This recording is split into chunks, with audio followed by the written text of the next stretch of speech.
16वें question के अंतर्गत एक तांबे की छड़ की लंबाई दो स्थितियों में दी गई है। L1 124.942 सेंटीमीटर, दूसरी स्थिति में L2 125.134 सेंटीमीटर। जब तापमान जो टेम्परेचर है वो कितना रहता है 20 डिग्री सेल्सियस, तब छड़ की लंबाई इतनी है। जब टेम्परेचर बढ़ा दिया जाता है, कितना हो जाता है 1 से 10 डिग्री सेल्सियस, तब छड़ की लंबाई पहले की अपेक्षा बढ़ जाती है। तो अर्थात तापमान के बढ़ाने से लंबाई बढ़ जाती है। तो जो लंबाई है वो किस पर निर्भर कर रही है? तापमान पर। जब एक राशि किसी अन्य राशि पर निर्भर करती है तो वो उसका फलन कहलाती है। फलन की परिभाषा क्या है? फलन किसे कहते हैं? जब कोई राशि किसी अन्य राशि पर डिपेंड होने लगती है तो जिस राशि पर डिपेंड हो रही है उसी का फलन कहलाती है। कौन सी? जो डिपेंड होती है, जिस पर डिपेंड होती है, जिस पर निर्भर हो रही है, उसका फलन कौन कहलाती है? जो निर्भर हो रही है। यही तो फलन की परिभाषा है। y equal function of x। यहाँ पर y x पर निर्भर होती है तो x को स्वतंत्र चर, y को आश्रित चर के रूप में देखा जाता है। तो यहाँ पर y का कार्य कौन कर रहा है? L। क्यों? L निर्भर हो रही है किस पर? C पर। टेम्परेचर बढ़ता है तो बढ़ जाती है, टेम्परेचर कम होता है तो कम हो जाती है, अर्थात C के अनुसार बदल रही है। C के बदलने पर L बदल रही है। तो L निर्भर कर रही है C पर, तो C का L हो गई है फलन। तो L इक्वल हो गया है फंक्शन ऑफ C। समझ में आ गई बात? तब आप L को तो y के नजरिए से देखना शुरू कर दें, C को x के नजरिए से देखना शुरू करें, तो आपको दो बिंदु मिल रही है x1 x2 y1 y2। तो यहां पर हो गए L1 C1, लेकिन C1 पहले बोला जाएगा, x का काम कर रहा है तो कैसे बोला जाए? C1 L1 C2 L2, क्योंकि C मीन्स x, समझ रहे हो? L means y। तो फिर क्या हो गया? यहाँ पर ये स्थिति बन गई आपकी, एक संबंध के रूप में व्यक्त करना है। कैसे संबंध के में? रैखिक, क्योंकि यहाँ पर टेम्परेचर और लेंथ जो छड़ की लंबाई है उसके मध्य कौन सा संबंध चल रहा है? रैखिक, लीनियर। समझना, एक रैखिक संबंध के रूप में हमें व्यक्त करना है। तो अर्थात एक सरल रेखा का समीकरण ही वो है रैखिक संबंध होगा। कन्फर्म? L और C को रैखिक फलन के रूप में व्यक्त करें, वहां पर कह दिया गया है रैखिक फलन। इसका मतलब एक सरल रेखा का समीकरण लिखना है हमें, परंतु y को L, x को C के नजरिए से देखते हुए। केवल नजरिया बदलें तो नजारे ऑटोमेटिक बदल जाए। टाइम क्या लगेगा नजारे बदलने में? भाई सामने माँ आ जाए है और सामने मित्र आ जाए, आंखें थोड़ी बदलने बैठोगे तो माँ और ये आंखों को निकाल के फेंको, दूसरी आंख लगा लेती है, ऐसा तो करोगे नहीं। क्या बदलोगे? नजरिया। नजरिया बदल दो, बस नजरिया बदल दो, क्योंकि सामने यहाँ पर L और C आ रहे हैं, आपने y और x को देखा है। तो आप इक्वेशन कैसे बनाओगे? अब देखिए, वहां इक्वेशन बनाते थे y minus y1 equal y2 minus y1 upon x2 minus x1, gradient ऐसे तो लेते थे, इनटू x माइनस x1। अब जिसको x कह रहे हो उसको c कहो, जिसको y कह रहे हो उसको l कहो, नजरिया बदल दो। तो फॉर्मूला प्रारूप वही रखो, l minus l1 equal l2 minus L1 upon C2 minus C1 into C minus C1। समझ में आ गया? कैसे? जहां पर X था वहां पर C, जहां पर बाई था वहां पर एल, ऐसे ही देख रहा है ना। तो एक्स और वाई के रूप में यही था ना, y minus y one equal y two minus y one upon x two minus x one into x minus x one. तो एल और सी को बाई और एक्स से रिप्लेस कर दिया। ठीक है, वैल्यू पुट करो एल माइनस एल वन। देखो एल वन कितना है 124.942, मेजरमेंट नहीं लिखते।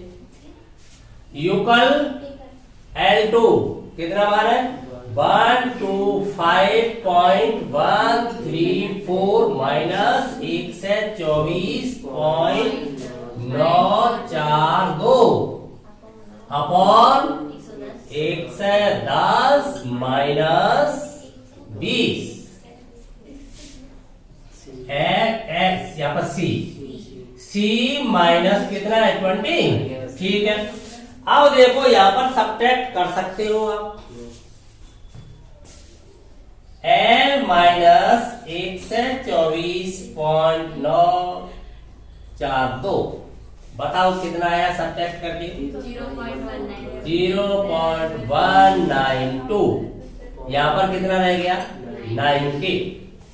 सी माइनस 20। तो आपको एक जो यहां पर लीनियर रिलेशन है बिटवीन एल एंड सी, यही तो फाइंड करना था। आगे कैलकुलेट करने की आवश्यकता ही कहां है, इससे डिवाइड नहीं हो रहा है, आप यही छोड़ सकते हो। रैखिक संबंध आ गया, समझ में आ गई पूरी बात। एक राशि की दूसरी राशि पर निर्भरता हो तो यही फलन का सिद्धांत है। कन्फर्म। 17वां क्वेश्चन समझिए, पहले प्रश्न को समझिए। यहां पर हमें रैखिक फलन मानते हुए, लेकिन रैखिक किसे मानते हुए, विक्रय मूल्य और मांग के मध्य जो संबंध है उसे कैसा मानना है हमें, एक रैखिक फलन के रूप में। तो बताइए, मांग के बढ़ने पर विक्रय मूल्य बढ़ जाता है, मांग के घटने पर विक्रय मूल्य घट जाता है, यही स्थिति है ना। अर्थात विक्रय मूल्य किस पर निर्भर कर रहा है, डिमांड पर। जो आपका विक्रय मूल्य है वो किस पर निर्भर करता है, सेल प्राइस किस पर करेगा, डिमांड पर। तो यहां पर देखिए आपका जो विक्रय मूल्य है वो कौन बन गया, बाई का स्थान ले लिया। By equal function of x आपने मान लिया, माना किसी सप्ताह आपका जो विक्रय मूल्य है वो कौन है, बाई। तब मांग एक्स है, मांग आपने क्या मान ली, एक्स। तो क्या हो गया, by equal function of x. Clear, by equal function of x. तब एक स्थिति आपको मिल रही है कि यदि 980 लीटर दूध की डिमांड होती है, मांग होती है, तो प्रति लीटर दूध का मूल्य 14 रुपए हो रहा है। क्लियर, एक सप्ताह के अंतर्गत यदि कितना दूध 980 की डिमांड आती है तब उसकी रेट क्या रहती है, 14 रुपए प्रति लीटर की रहती है। यदि आपकी डिमांड 1220 रुपए प्रति सप्ताह आ रही है तो जो दूध भंडार का स्वामी है, जो स्वामी जी है, कौन, दूधिया है। अब दूधिया को देखो कितना सम्मान दिया गया है, दूधिया को सम्मान दिया गया, डेयरी वाला है या कोई भी है तो दूध भंडार का स्वामी, उसके यहाँ भंडारण हो रहा है दूध का। तो यहाँ पर प्रति सप्ताह डिमांड 1220 रुपए लीटर की हो जाती है, तो वो किस भाव से बेचेगा, 16 रुपए। क्यों, ऐसा ही तो होता है, डिमांड बढ़ती जाती है, प्राइस बढ़ती जाती है। आपको पता है जो आपका सेल प्राइस है, जो आपकी विक्रय मूल्य है, और उसके मध्य हमेशा कैसा रैखिक आरेख ही चलता है। जैसे जैसे मार्केट में डिमांड बढ़ेगी वैसे वैसे वस्तुओं का मूल्य बढ़ता चला जाता है, यही तो रीजन है। तो इस पर निर्भर कर रही है। तो यहाँ पर हम देख रहे हैं कि विक्रय मूल्य किस पर निर्भर करता है, डिमांड पर। तब हमसे पूछा गया है कि 17 रुपए प्रति लीटर के भाव से अगर वो अपना दूध बेचता है, कौन, स्वामी जी, जो दूध भंडार के स्वामी जी है, तो तो बताइए डिमांड क्या होनी चाहिए, तो डिमांड कितनी होनी चाहिए। हमसे क्वेश्चन ऐसे भी पूछ सकते था वो कि यहाँ पर डिमांड बता देता तो रेट भी पूछ सकता था प्रति लीटर की, कोई सा भी एक अज्ञात कर देता। तो हमें कितने इक्वेशन की आवश्यकता है, एक ही अज्ञात राशि के लिए एक इक्वेशन।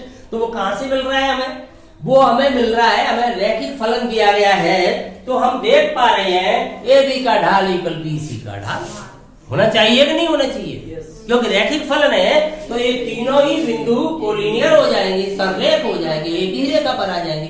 एक ही रेखा पर आ जाएंगे तो ए बी का ढाल इक्वल बी सी का ढाल लगा दीजिए, इक्वेशन आ जाएगा, पता चल जाएगा। तो इस बिंदु को ए मान लेते हैं, इस बिंदु को बी मान लेते हैं, इस बिंदु को सी मान लेते हैं। तीनों बिंदुओं को, जैसे इसको ए मान लिया, इस बिंदु को आपने बी मान लिया, इस बिंदु को आपने सी मान लिया, रैखिक फलन है। तो चूंकि इसके मध्य जो आपका प्राइस है, कीमत है विक्रय मूल्य एवं मांग के मध्य कैसा फलन है, रैखिक।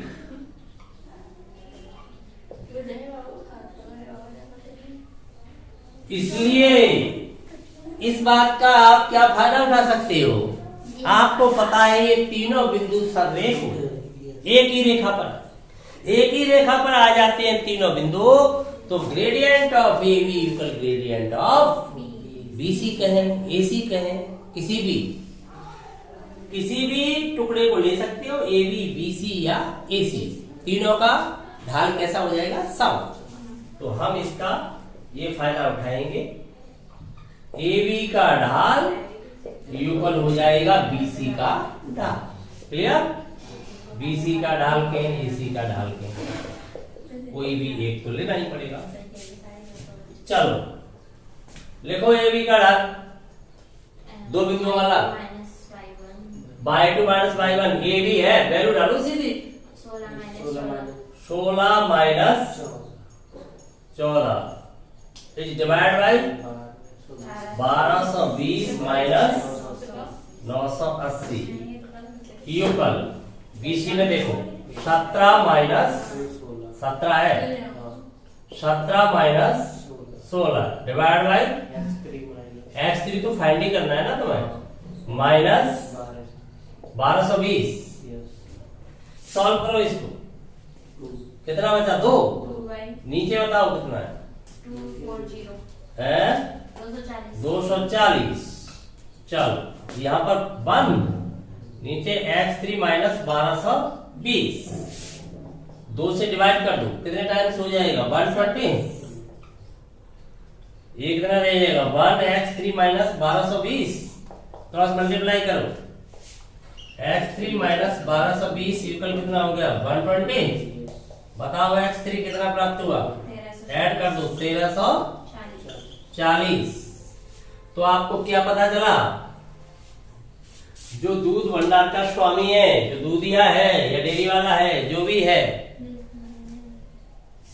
अगर डिमांड कितनी हो जाए 13 से 40 रुपए, वो रुपए नहीं लीटर प्रति सप्ताह, तो कितनी दर हो जाएगी प्रति लीटर की, रेट हो जाएगी 17 रुपए प्रति लीटर। तो यही तो हमें याद करना था, समझ में आ गया, कोई शक।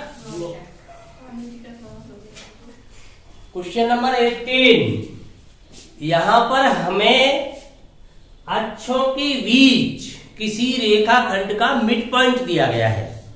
कोई रेखा दोनों अक्षों को इंटरसेक्ट करेगी तो अवश्य ही कोई रेखाखंड प्राप्त होगा, दोनों अक्षों को काटेगी तो अक्षों के मध्य कोई रेखाखंड बनेगा, रेखा का कोई भाग आएगा। जैसे कि कोई लाइन एल है जो अक्षों को इंटरसेक्ट कर रही है, एक्स अक्ष और वाई अक्ष को, तो मान लीजिए एक्स अक्ष को ए बिंदु पर, वाई अक्ष को बी बिंदु पर काट रही है, तो जो रेखाखंड है वो कौन हुआ, ए बी। तो ए बी का हमें क्या दिया है, मिड पॉइंट, मध्य बिंदु। मध्य बिंदु के निर्देशांक मिल रहे हैं, तब हमें रेखा का समीकरण ज्ञात करना है। परंतु हमने अध्ययन के अंतर्गत देखा है, समीकरणों का जब अध्ययन किया है, various form of a line equation, तो हमने विभिन्न रूपों में देखा है, हमें दो प्रतिबंधों की आवश्यकता होती है। बिना दो प्रतिबंधों के रेखा अपनी यूनिट पोजीशन में नहीं आती है। तो जब तक वो यूनिक रूप में नहीं होगी तब तक इक्वेशन फाइंड नहीं होता। बिंदु के साथ या तो दूसरा बिंदु चाहिए या बिंदु के साथ ढाल चाहिए, समझ पा रहे, या कोई इंटरसेप्ट चाहिए या दोनों अंतःखंड चाहिए, दो बातें चाहिए। लेकिन हमें एक बात मिल रही है, तो दो बातें हम कैसे बनाएं इससे, तो ध्यान दीजिए। ए बी का ए मध्य बिंदु है, ए के निर्देशांक के अंतर्गत द्वितीय निर्देशांक 0 होगा अवश्य। क्यों? एक्स अक्ष पर स्थित है, एक्स अक्ष पर इंटरसेक्ट कर रही है ना लाइन से। तो ए बिंदु का जो द्वितीय निर्देशांक है, जो उसकी कोटि है वो 0, केवल भुज चाहिए। तो मान लीजिए इसके निर्देशांक आपके x 0 है, क्लियर। इसी प्रकार से b के निर्देशांक 0 बाई प्रकार के होंगे। अब एक बात बताइए, जो आपका P है क्या ए बी का ही तो मध्य बिंदु है? तो मध्य बिंदु ज्ञात होने पर क्या आप ए बी को फाइंड कर सकते हो? यस। क्यों? x1 plus x2 by 2 equal a, y1 plus y2 by 2 equal b। ये भी मध्य बिंदु है, तो मध्य बिंदु वाली फॉर्म का यूज कीजिए। तो सबसे पहले आपने मान रखा है, माना a x 0 एवं b क्या है 0 बाई, क्लियर। जब आप चित्र का प्रयोग कर रहे हो, जब आपके सामने फिगर है, आकृति बना रहे हो, तो सारी भाषा लिखने की आवश्यकता नहीं है। यह चित्र का प्रयोग करते हुए हम आगे बढ़ रहे हैं। तो हमने मान लिया ए बिंदु ए है, बी बिंदु है, स्पष्ट दिखाई दे रहा है। तब ए युगल मध्य बिंदु है ना, क्या आना चाहिए? x1 प्लस x2 बाई 2 होना चाहिए कि नहीं होना चाहिए? तो ए का मान क्या होना चाहिए? x प्लस 0 बाई 2, कोई शक यही होना चाहिए ना मध्य बिंदु। तो इससे हमें क्या मिल जाएगा? x इक्वल 2 है, राइट। ठीक इसी प्रकार से b equal 0 plus y upon 2, तो इससे हमें क्या मिल जाएगा? y equal 2b, clear. तो दोनों बिंदु मिल रहे हैं हमें, a व b। दोनों बिंदुओं को हम प्राप्त करें अथवा इंटरसेप्ट फॉर्म का यूज करें, अब तो हम कुछ भी करने को स्वतंत्र है। हमें सीधा ये इंटरसेप्ट भी तो मिल रहा है, a 2a हो गया, a 2b हो गया, इंटरसेप्ट भी तो मिल रहा है। हम इंटरसेप्ट फॉर्म का यूज करें अथवा दो बिंदु का फॉर्म का यूज करें, कोई भी कर सकते हो। इंटरसेप्ट लगा देता हूं सीधा। तो अंतःखंड रूप, अंतःखंड रूप आपका होता है x अपॉन, अब ध्यान से देखना, x अपॉन ए आपने याद कर रखा है, लेकिन a का मीन्स 2a है, ये ध्यान रखना। अगर वो वाला ओरिजिनल में लिख रहा हूं तो, क्लियर। x अपॉन सीधा यूज कर दो, आपके दिमाग में है वो 2a plus y upon 2b equal 1, ये हो गया। तो यहां से आ गया आपके पास क्या प्राप्त हो जाएगा? इक्वेशन बताइए। x upon a plus y upon b, 2 मैंने एलसीएम लेके सीधा भेज दिया इक्वल 2। यही आपको प्रूव करना है, हैंस प्रूव्ड। रेखा का समीकरण ये होना चाहिए। आ गया? 19वें प्रश्न के अंतर्गत हमें एक रेखा का समीकरण फाइंड करना है, लेकिन डाटा क्या मिल रहे हैं ये देख लें सबसे पहले। तो एक बिंदु मिल रहा है रेखा पर, जो अक्षों के बीच बनाए गए अंतःखंड, जो रेखा काट रही है, माना कि PQ है, उसको 1:2 में इंटरनल डिवाइड करना है। अंतः विभाजन सूत्र का प्रयोग किया जाएगा। 1:2 में अंतर विभाजित करने वाले बिंदु के निर्देशांक दिए, क्लियर। अब यह समझना है आपको, 1:2 बोला गया है, तो एक भाग x अक्ष की ओर लोगे, दो भाग y अक्ष की ओर। क्यों? संगतता में चलते हैं हमेशा, जब तक स्पष्ट नहीं होता है x अक्ष तब आता है y अक्ष, समझ गए ना, संगतता में चलो। अभी इससे पहले जो 18वें क्वेश्चन में आपने देखा था, तो वहां पर 1:1 ही तो था, और क्या था? मिड पॉइंट में हो क्या जाता है, m/n 1:1 ही तो हो जाता है, समान बंटवारा हो जाता है। लेकिन यहां पर 1:2 है, तो पैटर्न तो वही है। आपको कोई भी पॉइंट दिया है, विभाजक बिंदु दिया है, तो श्रेय वाले मानों से फाइंड कर सकते हो, क्योंकि ठीक उसी प्रकार से P के निर्देशांक आपके x0, क्यू के निर्देशांक आपके 0 बाई मान लोगे आप, क्योंकि एक्स अक्ष पर कोटि 0 और बाई अक्ष पर क्या होता है, बिल्कुल भुज 0 होता है, तो 0 बाई आपने मान लिए, तो आपने मान रखा है। माना, या आप सीधा ये मान लेते कि ओपी की वैल्यू आपने मान ली x, माना यहाँ x अंतःखंड बनाती है, माना यहाँ पर बाई अंतःखंड, या आपने a मान लिया या b मान लिया, या तो अंतःखंड मान लो या इसके निर्देशांक मान लो, तब भी आप बिंदु में ही आओगे, यूज तो बिंदु का ही करोगे। माना p x 0 एवं q 0 बाई, तब h युगल क्या होना चाहिए, आपको फॉर्मूला याद है, mx2 plus nx1 upon m plus n, यही होना चाहिए। m means 1, n means 2, x1 by 1 h2 y, clear. तो फॉर्मूला सीधा लगाए या फॉर्मूला लिखूं पहले एक बार, सीधा लगाओ, जानते हो 10th का फॉर्मूला है, तो लगाओ सीधा mx2, तो बोलो m 1 इंटू 0, आप x1 y1 इधर देख रहे हो, x2 y2 इधर देख रहे हो, plus n x1 2 into x upon m plus n 1 plus 2, clear. इससे क्या फाइंड होगा आपको, x फाइंड होगा, तो x इक्वल क्या आ गया बताओ, 3h अपॉन 2, तो ये आ गया 3/2h।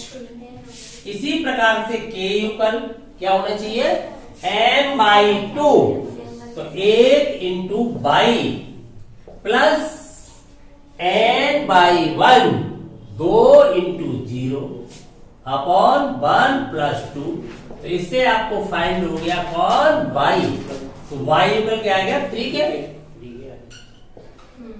समझ में आ गया। अंतःखंड आपको प्राप्त हो गए, तो सीधा अंतःखंड रूप का ही प्रयोग किया जा सकता है। तो अब आप लगा दीजिए अंतःखंड रूप,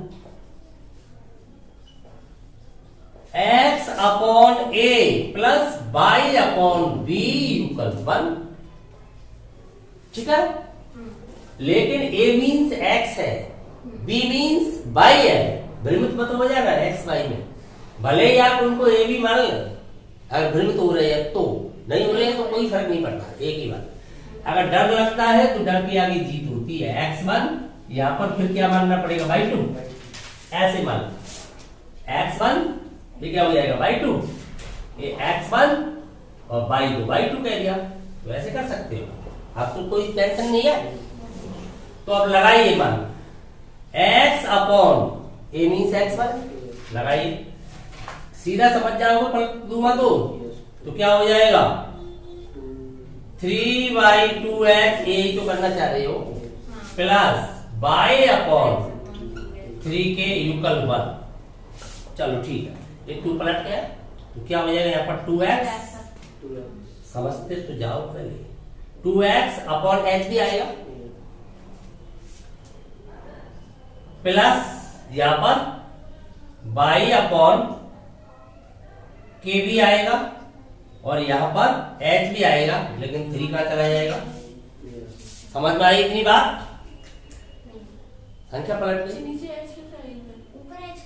ऊपर h नहीं आई, ऊपर h नहीं आई, समझ में आया, सही है, 3 चला गया, एलसीएम लूं तो क्या आएगा, h के आएगा, तो यहाँ पर क्या आ जाएगा, k आएगा, तो क्या हो जाएगा 2kx plus h y, h के जाएगा मल्टीप्लाई में, इधर लाओगे तो -3h के, उधर लिखोगे तो +3h के, कैसे भी लिख सकते हो, युगल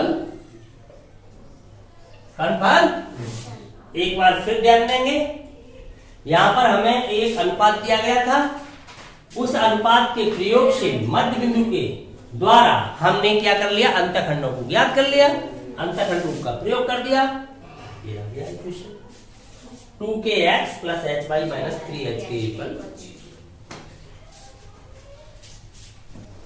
लास्ट क्वेश्चन है, अब तक सब समझ में आ गई है, तो ये भी आ जाएगा, आत्मविश्वास बढ़ रहा है, चलो देखते हैं। यहाँ पर कहा गया है तीन बिंदु कोलिनियर है, सररेख है, एक ही रेखा पर स्थित है। तो इसे प्रूव करने के लिए हमारे पास कितने सिस्टम है? ढाल का प्रयोग कर लेते हैं हम, ए बी का ढाल है, बीसी का ढाल। इससे पहले ट्रायंगल फॉर्मूला का प्रयोग करते हैं, फिर उसका क्षेत्रफल 0 दिखा देते हैं। दूरी सूत्र का नहीं करते, A B plus B C equal A C. लेकिन यहाँ पर हमें प्रतिबंधित कर दिया गया है कि इस सिस्टम का प्रयोग कीजिए। वो सिस्टम क्या है? Concept of a line equation, रेखा के समीकरण की संकल्पना का प्रयोग करते हुए, समझ गए ना? अर्थात हम समीकरण का प्रयोग करेंगे तो हमें समीकरण रेखा का फाइंड करना होगा। तो यहाँ पर तीन बिंदु मिल रहे हैं, रेखा के समीकरण के लिए तो दो बिंदु ही पर्याप्त होते हैं। तो किन्हीं भी दो से एक रेखा का समीकरण आपने प्राप्त कर लिया, तो इससे वो दो बिंदुओं से तो गुजरने वाली रेखा है ही, बचा कोई एक बिंदु उसको सेटिस्फाई कर दे, तब तो उसी रेखा पर स्थित है। अगर वो उसको सेटिस्फाई नहीं करता है तो उस पर स्थित नहीं है। सेटिस्फाई का मतलब जानते हो, संतुष्ट कब करता है? जब लेफ्ट इक्वल राइट। ठीक, तो किन्हीं दो का यूज करते हुए पहले रेखा का समीकरण ज्ञात कर लेते हैं। जैसे इनसे ज्ञात करो या इनसे ज्ञात करो या उससे ज्ञात करो, इनसे कर लेते हैं। तो 3 0 -2 से जाने वाली रेखा का समीकरण, दो बिंदु रूप क्या होता है? y minus y1 equal y2 minus y1 upon x2 minus x1 into x minus x1। Clear? Use करो इसको दिमाग में रखते हुए, x1 y1 x2 y2। तो y माइनस y1, बोलो y1 0 equal y2 minus y1 minus 2 minus 0 है, समझ पा रहे हो? Upon x2 minus x1 into x minus x1। Solve करो इसे, तो देखो यहाँ पर क्या आ जाएगा? माइनस का 5 हो गया, माइनस माइनस तो कैंसिल ही कर दो, 2/5 रह गया सीधा।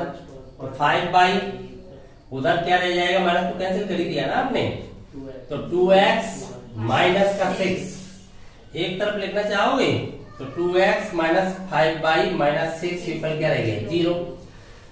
अगर तीसरा बिंदु भी इसी रेखा पर स्थित है तो इसे संतुष्ट करना चाहिए, अन्यथा संतुष्ट नहीं करेगा। संतुष्ट करेगा तो संदेह हो जाएंगे। अब 8 2 से संतुष्ट कराने पर, संतुष्ट कराओ इसे, संतुष्ट कराने पर, संतुष्ट कराने का अर्थ है x के स्थान पर 8, y के स्थान पर 2 रखें। 2 इंटू 8 माइनस 5 इंटू 2 माइनस 6, बताओ 0 राइट तो आ जाना चाहिए ना, लेफ्ट में तो रखोगे 0 हो जाना चाहिए, तो लेफ्ट इक्वल राइट हो जाएगा, तभी तो सेटिस्फाई बना जाएगा। तो इसे सॉल्व करके बताओ 0 हो रहा है कि नहीं हो रहा है? 16 minus 16 equal 0, right hand side आ गया। अतः हम कह सकते हैं कि जो तीसरा बिंदु है वह भी इसी रेखा का बिंदु है। अतः तीनों बिंदु कैसे हुए? अतः दिए गए तीनों बिंदु समरेख हैं।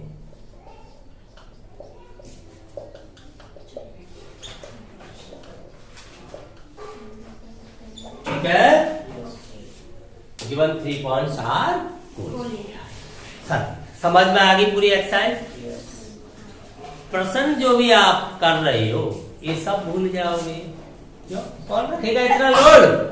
ध्यान रखना है तो केवल लाइन इक्वेशन के फॉर्म, रेखा के समीकरण से क्या क्या बातें संबंधित है, किन किन परिस्थितियों में हम समीकरण ज्ञात कर पाते हैं, बस इन बातों को ध्यान रखना है।